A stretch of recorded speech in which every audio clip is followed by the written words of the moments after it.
All right, it is a Friday afternoon here on the Audible. Kim Bokamper, Joe Rose with you. Joe, heading into the weekend, man. I'm looking forward to the weekend. It's been a long week for me. I'm with you, and tonight calls for a couple of ice cold Corona Lights. Yep. I'm gonna have a little wine tonight, Joe. I'm gonna make a trip up to Boca, and have a little wine, and then maybe make it back at some point. You're spoiled. You got all those sports bars. You got it made, Bo. I gotta, you gotta move around, man. It's Cinco de Mayo. Happy Cinco de Mayo out man, there, huh? The you do anything for Cinco de Mayo? No, not as of right now. Not as of right now. I gotta do something tonight. I may lay low, Bo. Yeah. I may go to your place and watch fights tomorrow night, though. No, there you go. There you go. I think I'm going to be there. I'm going to be there. Canelo Alvarez, that'll be a good one. And he's fighting who? He's fighting Chavez's kid. Chavez's kid, yeah. That should be pretty good. Hey, Joe, you spent the time. It's the Dolphin rookies are in town. By the way, if you're watching this on Periscope, you want to get your questions in, just go to the message bar on the bottom of your page there. Send the question in. We'll answer any question that you got. The kind of a little unorthodox. Adam Gase came in last year and instituted this program where after the draft he brings the rookies in instead of putting them right out on the field. They go through an orientation. What we expect of you on and off the field. Correct. What we expect of you being a Dolphin player, and this is how we want you to carry yourself. Tell them everything from how to open up a checking account, everything. The whole thing. And you did a little media thing with them, and I just spoke to you for a little bit and just talked to Jeff back there who talked. He says maybe as impressive group of rookies as he's met from a standpoint of being able to sit down, interview them, and really get cognizant thought out of these guys. I know fans only care about how they're going to play on Sunday, sure. and I'm with you. I mean, it's important, but it's an impressive group as far as coming from big programs. Yep. They've been through this program before of understanding. Make sure you know what you're saying, social media stuff. Don't get caught doing something that you're going to regret later on. It's a great program. And I know I had some people text, hey, you're not talking about minicamp. Well, they're not actually on the field doing football. They are in meetings going through the offense and defense, basic stuff right now. But a lot of it is, as you said, Bo, it's a lot of stuff around football that they don't want to become a problem. They want them to be focused on football and not worry about those other things. And there'll be no excuses because Adam Gase's program is going through everything right now. Chris Greer's in there, the general manager, and they're going through programs, role playing, and the whole works. Yeah, and so they'll get on the field when the veterans come in for their first OTA. Correct. They'll get back. So they'll go through this weekend, Joe. Thursday, Friday, Saturday, Sunday. They'll ship them all back home, and then they'll come back when the OTAs go. And I think it's a good way to go. I mean, because look, to be honest with you, you put a bunch of rookies out on the field for 2 or 3 days, and they're not going to know much. Right. There's not going to be, and half those guys aren't going to be there.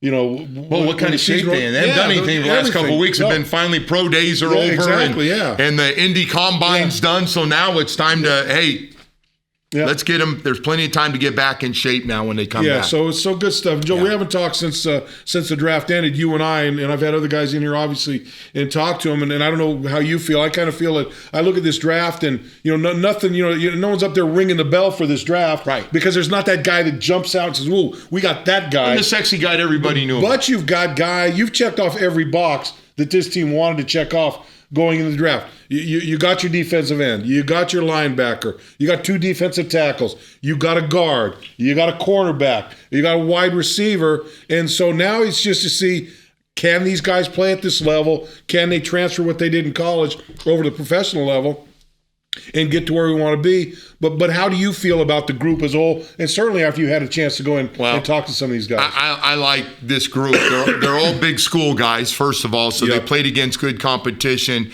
I think there's something to be said for that when you start talking about LSU and Ohio State and Clemson and programs like that, the SEC programs like Missouri and that stuff. So, Bo, I like it. I didn't like when they were talking about, hey, we're just going to take the best player on the board.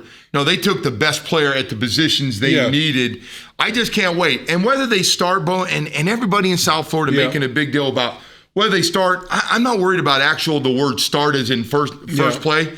I want them in the rotation, though. I want them to be able, if they got to play 20 or 30 plays, that we don't have to go, oh my gosh, get that guy out. I want him to go, hey, that new guy in there is really good. We should give him He's a little earned more his playing time, and he earns more and more towards the end of the year. Yeah, Joe, I kind of look at these things. I look at them a little differently than I used to. The whole starting thing to me, you're a starting linebacker. Right. And all of a sudden you're playing the New York Jets up in the Meadowlands.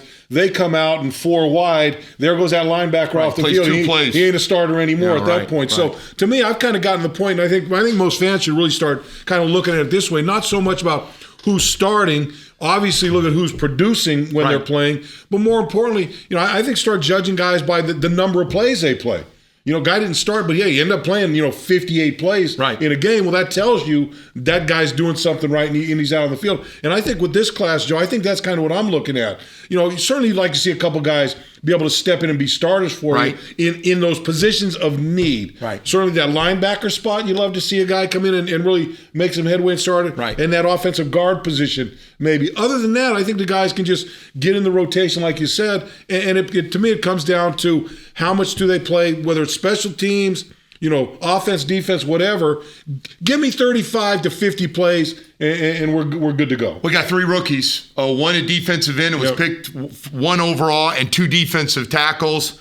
I'd love to see 2 of obviously your number 1 pick, Charles Harris, but also your second round pick or your second defensive tackle of the 2 of them, 5th and 6th round. Gotchow and Vincent Taylor. Gotchow and Taylor. I'd like to see those guys have a chance to get in there and fit in that rotation because they're not going 2 tackles all season long. Well, look, but you still got Jordan Phillips in there, and he's done some good things for this football team. Just got to be more consistent, right?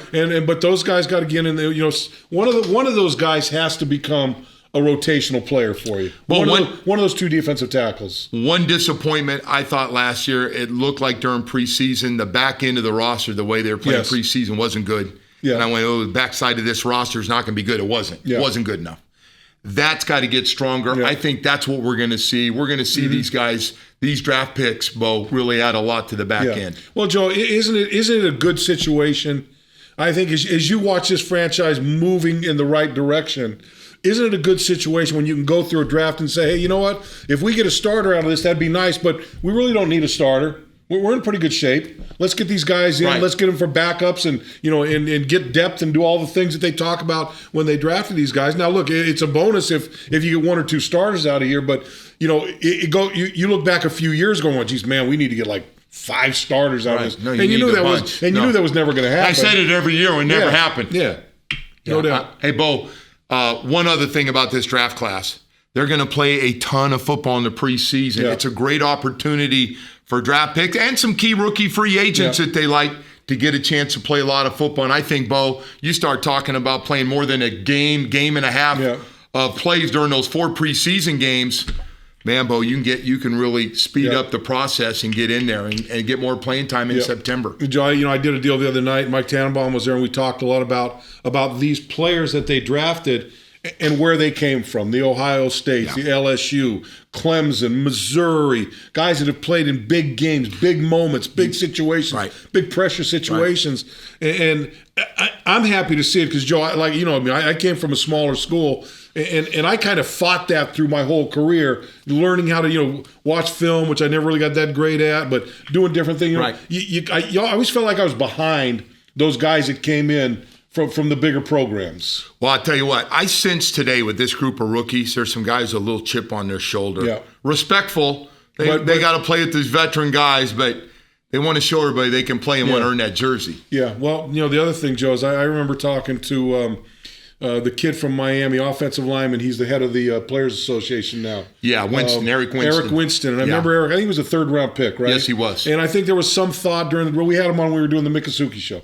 And we had him on, and he was thinking he was going to be drafted maybe 2nd round, maybe sneak into the 1st round a little bit. Got drafted in the 3rd round, and I sat there and talked to him. And he's talking about, I'm going to go in, and I'm going to kick ass. I'm going to do this. And I'm thinking to myself, man, look, I wish you the best, but you're going to find out when you get there, it's a little different than playing Duke and Vanderbilt in these schools, and Georgia Tech. I mean, it's a little different, and you want everyone to be enthusiastic. You want all these guys to have that desire to be a starter. But there are going to be a handful of those guys that they walk in, and after a week, they're going, "Ooh, man, These guys are better than I thought they were. Yeah, every day of practice. Yeah, They're going to face guys every day in practice. Yeah. Asiata is going to have to face Ndamukong Suh every day, and Jordan Phillips in practice. Yeah.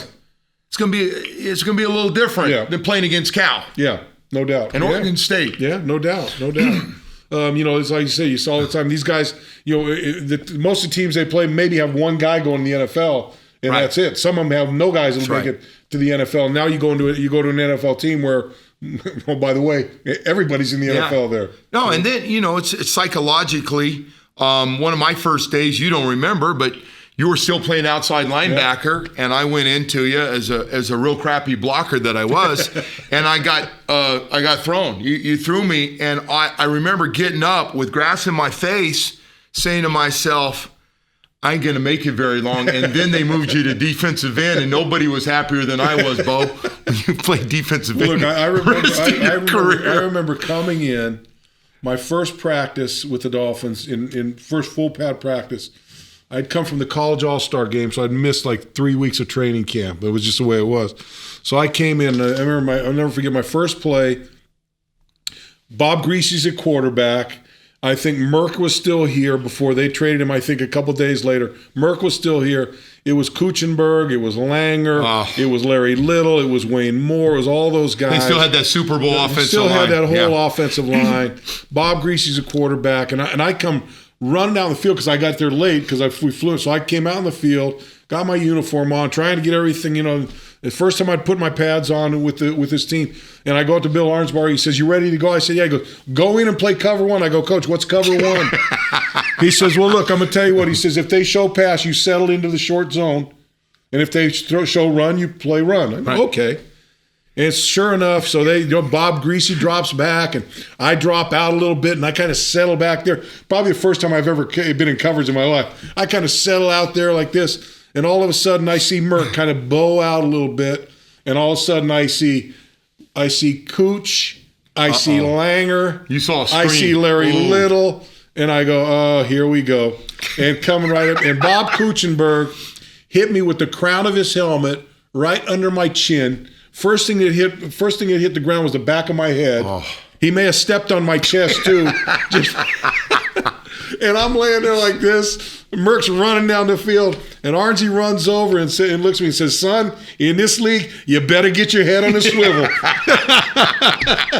Just what you wanted to hear. Just what I wanted to hear. Right off the airplane. I got that little bird that they got on a Twitter account? Oh, my God. It was flying around my head. I was laying in the practice field. So, my God. Yeah, it's a rude awakening when you good story. Rude awakening when you get on the practice field, no doubt. Hey, let's take some questions, Joe. At Adornez 94, will Cam Wake really help out Harris? I think, look, when Cam came in here from Canada, he had Jason Taylor and Joey Porter. And both of those guys, I think, went a long way, went out of their way, especially Jason, to start schooling Cam Wake.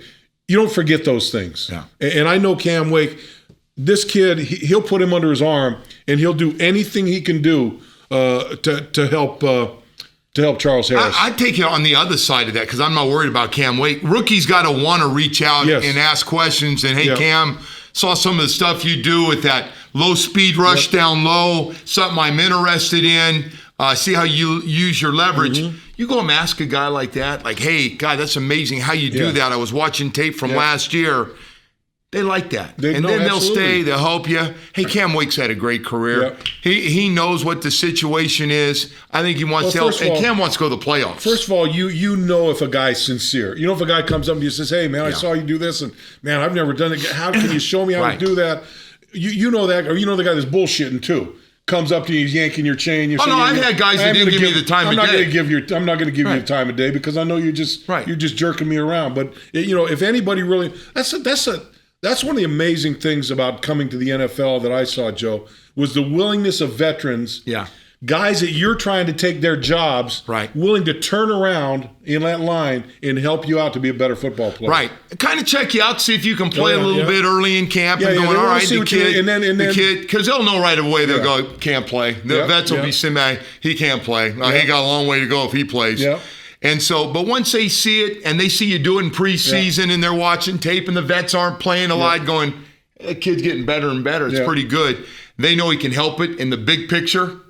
They'll be out there helping him. It's about winning games, too, for a guy like Cam Wake. He wants to get to playoffs.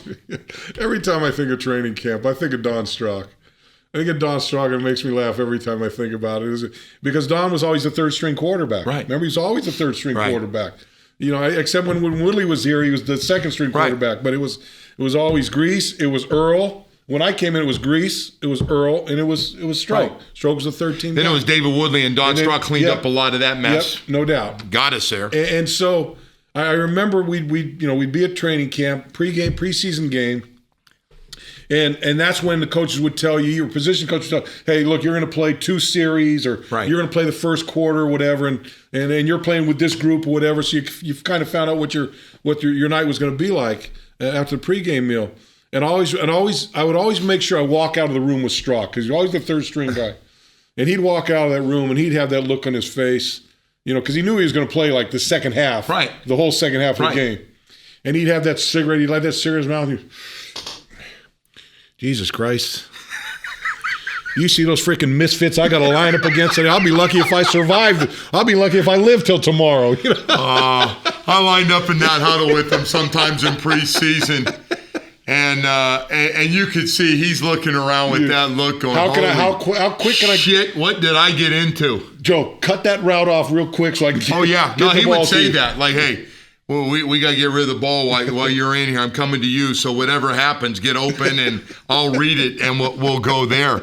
But you're right. Hey, listen, Don Strock, Nat Moore, Jimmy Cefalo, great guys when I came in and still all good friends. Bob Matheson, I was drafted to take Bob's place, and Bob spent a lot of time with me. It was amazing. Amazing stuff. Black Man Game. Which undrafted rookies do you have your eyes on?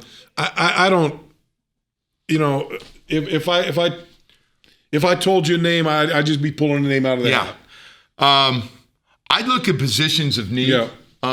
If you're a linebacker, I'd look at that position. I know we picked up a bunch of linebackers. We picked up cornerbacks. Picked up all those. I'd look at especially a linebacker position. If a guy shows he can play and play special teams. I think there's some positions open there, Bo, that the play wasn't good enough a year ago that left some jobs open. Well, one thing about being a linebacker, if you're a linebacker and you come in as a free agent, man, you got to in your mind you got to be special teams. I got to be the best special, because you Darren Rizzi, he would love to have as many linebackers as he can have running down those fields. The number one core for special teams. Steve Scholl. Larry Izzo. Same thing. Guys smaller like that. Guys, right? That just made all the plays on special teams. Periscope. Do you think the linebacker group will be Timmons, McMillan, and Kiko? I tend to think that way. I tend to think that way only because I don't know if Coamisi can stay healthy, and I really don't know how that's going to play out. You know what's amazing, Bo? Coamisi, I know he gets ripped for not being able to stay healthy, not for his play. It's not ripping him. I mean, no. The guy when he's been healthy, he's a good player. He just can't stay healthy. It's not a shot at him. But he knows, like, hey, and I worry about neck. And that surgery he had, even though he's got the green light to play again. You're worried about that. And I hear people say he's got to change his style of tackling and taking on a block. And I'm like, well, look, let me tell you what. Style in your late 20s. My last couple of years, I started having neck issues. I started getting a lot of stingers and those kind of things. And that's a pretty scary thing. And I think by the end of my career, I was a little gun shy about sticking my head in there. So I'd imagine for Kiko, and look, it's human nature. If you've had that kind of neck injury, those kind of neck injuries, that's something you got to worry about. You're right. So. Well, anyway. Bo, I think McMillan, and again, I was just giving him a hard time. We were talking about, hey, you going to play outside or inside? And he goes, hey, I'm ready to play either one. It'll be interesting to see how they end up playing these guys as they kind of mix and match to see what the best three linebackers are. So I know we talked about not starters not being that, that important to some degree. But if you were to put your finger on one of those draft picks and say that's the guy that probably I would put my money on him being a starter over anyone else. I would go Asiata and McMillan would be the top two guys that have a chance that if you're looking, they're going to play the most early on. Yeah, I'm with you on that. The kid, the cornerback, what's his name? Tankersley, too. Tankersley. I wouldn't mind seeing him. I tell you what, I think Tankersley's really, really good. Yeah. I can't wait to see him. Yeah. And I hear everybody, oh, he's down the road. All the writers, oh, he's a project. They know the hell do they know? Projects. The hell do they know? Come on, man. All right, Roach Coach. Hey, Joe, do we get any clowns in the draft? No, you know what? Clowns for you, Joe? I checked out clowns today because I did the clown show for them. Some of them I couldn't loosen up. Some of them had their, everybody's there. They had their game face, and I couldn't crack them, and I tried everything. Yeah.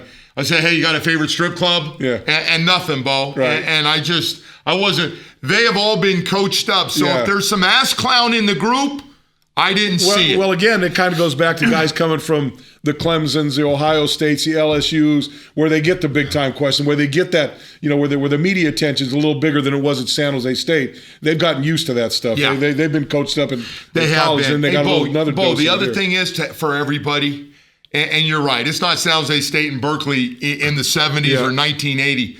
Bo, these programs are like NFL programs now. Yes. Clemson, Ohio State. Yeah. Those are all big time programs. They're closer to the AAA to Major Leagues no doubt. for the NFL. Yeah. These guys have been through it. They've lived it. They've done all the stupid stuff on social media. I don't think they have to coach them up a lot. You don't think Clemson playing in two national championship games, or Ohio State playing a national championship? You don't think they've gone through all that played in more stuff? big games than anybody. Absolutely. Ian McMillan. Yeah, no doubt about it. No doubt. At Tommy Smalls, did any vets take either of you under their wings when you were rookies?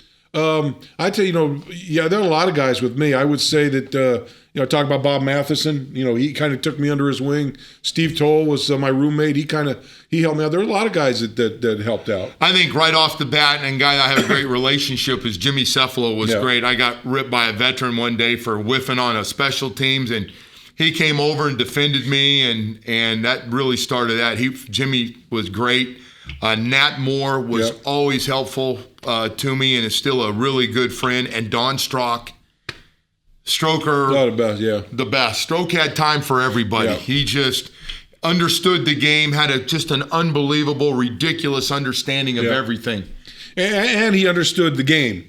He understood the game outside the game. Right. He understood all those things and kind of how to meander your way through. Come on, kid, let's go out. Yeah, exactly. He was a guy who goes, come on, kid, let's go out. I always loved that when he invited me out. That was a good time. Yeah. El Chapo, where do you guys recommend going to tonight in South Florida for Cinco de Mayo? What are you thinking, Bo? We're having a little, Bokampers and Miramar's having a little Cinco de Mayo party for the Big 105 over there. That place over there. That place would be crazy. Off of Miramar Parkway there. Off Miramar Park. Right off 75. Yep. Right across from Channel 6, your old working. Oh, my gosh. And then my guys all asking me, are the fights free tomorrow night at your place, or do you have to? No. Your guys are in for free. Don't worry about it. They're all asking. I told them. I said I thought so. I was talking about it. Yeah. Where else for Cinco de Mayo? Look, any Mexican restaurant. Carlos and Pepe's. How about Mexican food with margaritas and Corona Lights? Is there anything better? Yeah. Anything better than Mexican food? Who's got the best Mexican food in town, Bo? Well, I'm a little partial to Rocco's Tacos, too. They're not too bad. Well, you like the bar over there. But I like Ole Ole. I sit next to you at the bar. I end up standing by the bar more than sitting at the table eating. I'm an Ole Ole guy myself. Are you really? I do like Ole Ole. All right. Yeah. I might do that tonight. Yeah. Always That's good. Close. Always good food. Good nachos, good good salsa. Good Coronas. Guys call Coronas for you. All that stuff. I got to back off, boy, on Coronas a little bit. Got a little lecture from the wife. What else going on? Hey, Joe. Adam Gage, you get a chance to see. I did. Adam's there. So you got a chance to talk to Adam a little bit. You see a difference between Adam Gase today than last year at this time? Well, I feel like I know him better, so I don't know. But I see the same guy that just relates to his players.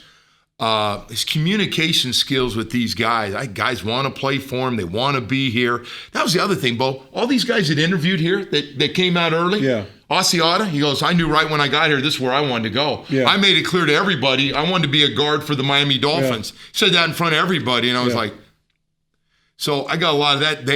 People want to play for Adam Gase. They want to play in this culture that he's built here. But he was cool. He was his cool self, talking to everybody and doing everything.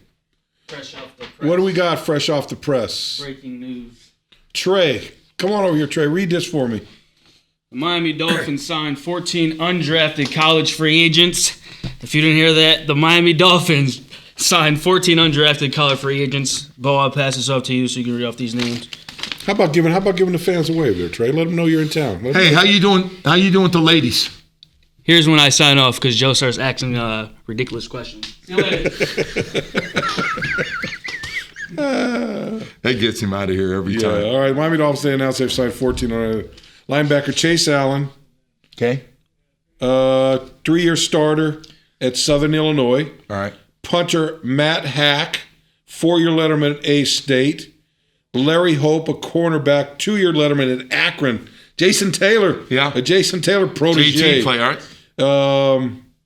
Let me see. Malcolm Lewis, wide receiver, University of Miami. Miramar High School. Yep.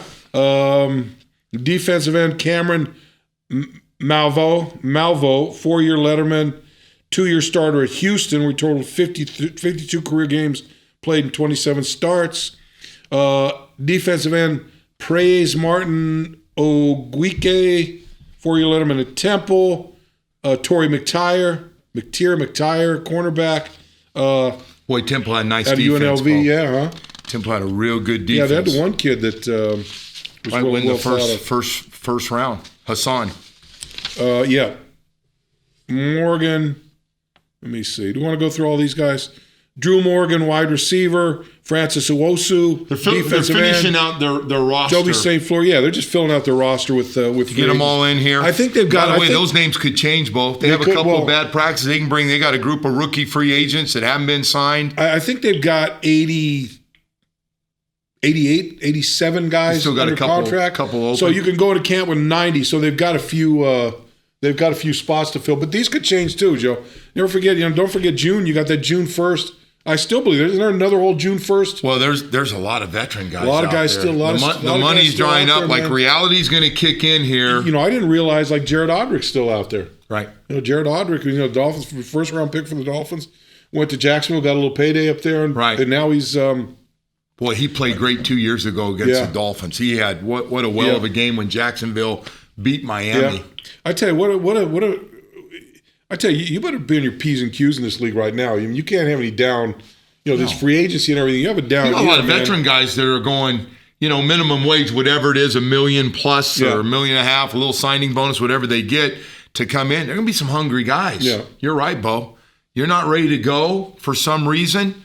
A lot of guys take these jobs. Yeah. Oh, look at the quarterbacks still out there. Yeah, look at the quarterbacks that have got a ton of starts last year. I'm still waiting to see. How about Cutler? He can't even get a job. He's going to Fox. He's going to Fox. I hope that personality is better on Fox than it was as a teammate. Well, why is it that the guys that are always assholes when they're playing get jobs on TV? All right, let me try that TV job at Pace. What's that pay? I'll do it. I guess we should ask the same question about us. No question. A couple of ass clowns right here. But no, all the guys. Look at the Randy Mosses. Who else? Who was the tight end that we had from Oklahoma? Danny loves him. Keith Jackson. He was tough on the media when he was playing. There's been all those guys. The guys who were always hard asses on the media end up doing when they're done playing. They say that TV money. I'm curious to see. Yeah, I think Jay Cutler saw that TV money and goes, "Hey, this ain't a bad gig. So Let's do it." Yeah, no doubt about it. We'll see. All right, Light in the Dome. Who's going to cover the quick passes for us? Any rookies? I had some guy the other day. He was talking about a linebacker. We need a linebacker that can cover the slant. And I'm like, cover the slant? We need a linebacker that can bone up in the middle and stick somebody in the middle of a hole in the line of scrimmage and stop a guy from before he gains 3 or 4 yards. That's number 1, number 2, and number 3 on this football team. Yeah. Run defense. Don't be worrying about the slant. Don't worry about who's going to cover the flats. Yeah. That hasn't been the problem. It's a running out wide. It's a running on delays up the middle between the tackles. All that stuff has got to get better. We can't be talking next year at this time, Bo, 4.8 yards per carry and 140 yards, or it's going to be, by the way, and you can tell me, more than I do, it affects pass rush too, and you can't stop the run. Absolutely. Well, let's look at this too, Joe. Over the last month, the Dolphins are going to play the Jets twice. They've got Balil Powell and Forte. Both of them almost 1,000-yard rushers. Right. Almost had 2,000-yard rushing between those guys. You got LaShawn McCoy twice. Nobody runs the ball better than the Bills. You've got Marshawn Lynch coming into the picture for the Oakland, Raiders. right? You've got Gillislee's going to be with New England now. with New England, and you've got New Orleans, who picked up Adrian Peterson. Yeah. So you got Adrian Right. Peterson, you got LaShawn McCoy, you got Well, if you can't do something, you got Marshawn Lynch. they're going to attack you. You There better ain't no- stop the run. There ain't no secrets in this league. You can't stop the run. Get ready. You know, it's funny because everyone talks about the game. Game's a passing game. It's a passing game. It's a passing game now. Yet every time I talk to a coach, I said, "What do you have to do to win?" He says, "The first two things we got to stop the run, and we got to be able to run the football." Right. Yeah, but it's a passing league. Yeah. We got to stop the run, and we got to run the football. You know, we got better. We got better when Jay Ajay's running for 200 yards a game. Doesn't and hurt. Time of possession gets flipped and, Yep. and all those things. More Yep. possessions, longer possessions. That fantastic feller. Any player gain or lose a tremendous amount of weight that you know of. I don't know if anybody's gained or lost a tremendous amount of weight, but I did a deal the other night with Who are we talking? running back from Alabama, Kenyon Drake. I did a thing with Kenyon Drake, Yeah. and I'm sitting there up on a podium doing like a little Yeah. Q&A, and I'm looking over, and his shirt is like stretched out. Yeah. My man is Cut. My man is saw him. cut, strong, Yeah. lean, and I don't think there's and too many guys. listen to him talk. Much like the guys you talk to in there, listen to him talk. He knows what the situation is. He knows what his opportunity is. Oh, And yeah. he's doing everything this off season so he can get the most out of himself this coming fall. You would have to be a complete idiot in today's National Football League to come in super out of shape and 20 pounds overweight. Yeah. There's very few guys good enough there. They'll go, well, do you mind losing 20 over the next 2 months for? You can't do it anymore. These guys are all in great shape. I saw Kiko, Alonso, and those they're guys. all, it's amazing. They look like they're ready to play right now. All of them. Some of those guys are in Rashad Jones. Some of those guys are in better shape going to training camp than I was ever in during my whole career. I think. Right. Well, because the training thing's all different. All right, last one. Periscope. Cerveza, margarita, tequila, or wine tonight. I just had a guy I played golf with in the Dolphins DCC tournament. He works for a company called Breakout Beverage, Eric File. Man, he brought me, I played golf with him. He dropped to my house a box, tequila, rum, all that kind of stuff. Sipping tequila, good tequila, Joe. Not that rot gut you and I used to drink back in I got you. But you know San what? Jose. I think margaritas and the Corona Lights go together nicely. I think that's it. That's nice. That's a nice combo tonight. Right, well, I'm going to wrap it up and go see about getting me a little cerveza. Or I don't even know if they're, I might seek out a Mexican wine, Joe. Mexican. I've never heard of Mexican wine. I never have either. Oh, I thought you were serious. No. Now that you're in that alcohol business part, I didn't know, man. I thought you were going to hit me with that one. I'd rather sell it than drink it. So anyway. You do good at both. There we go. You're good. Both. Joe, thanks, always a pleasure, my Appreciate man. it, man. Good Thank job with you. the guys inside there. That was fun. That was great. I enjoyed that. Looking forward to a lot of stuff. Hey, that's going to do it for us. Enjoy your Cinco de Mayo celebration. Be safe. Don't do anything stupid. Make sure you get home and all that, and don't get yourself in trouble. Have a good weekend. We'll be back on Monday with more of the Audible. Big week coming up next week, so we'll keep you up to date on everything that's going on. Until then, we'll see you. Have a good weekend.